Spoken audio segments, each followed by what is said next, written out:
Le Front National est allé à ce scrutin, non comme les autres et non comme il était allé à d'autres scrutins antérieurement, en assumant pleinement son identité partisane. Bon nombre de listes, l'essentiel des listes s'appelait Liste Front National présentée par Marine Le Pen, alors que les autres cachent leur identité, cachent le parti. Pourquoi? Parce qu'effectivement, on voit qu'il y a une demande autoritaire, qu'il y a l'hégémonie culturelle.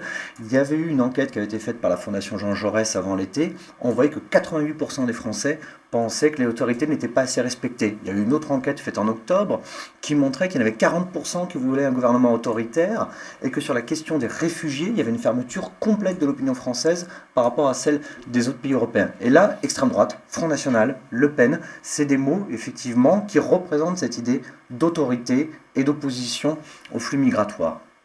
Alors, ensuite, le Front National a été aidé sans doute par le flou de la ligne idéologique des Républicains dans ce grand marché électoral des droites.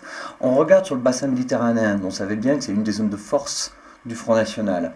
On avait une offre en PACA où les républicains sont très à droite, sont beaucoup sur les thèmes identitaires, la critique de la société multiculturelle, et puis au contraire, en Midi-Pyrénées-Languedoc-Roussillon, une liste menée par Dominique Régnier qui était nettement plus d'orientation centriste, libérale, humaniste, pourrait-on dire.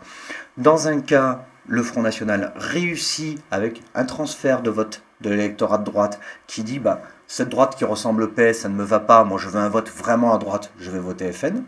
Et de l'autre côté, au contraire, une fois que les thèmes ont été légitimés, c'est encore le Front National qui gagne. Donc lorsque les Républicains ressemblent au PS, le FN gagne.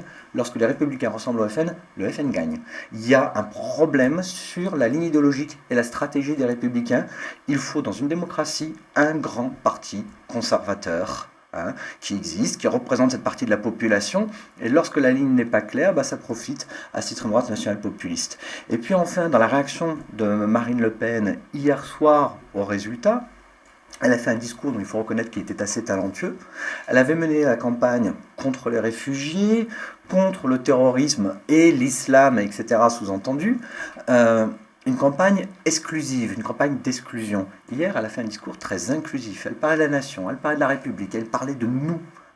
Et là, on sait bien que la façon dont se structure le nationalisme politique depuis le 19e siècle, c'est cette alchimie habile entre l'amour du nous, la fraternité, la solidarité entre le nous et le rejet de l'autre, qui vous permet d'avoir une vraie dynamique culturelle et à la fin politique. C'était assez réussi dans le cas présent.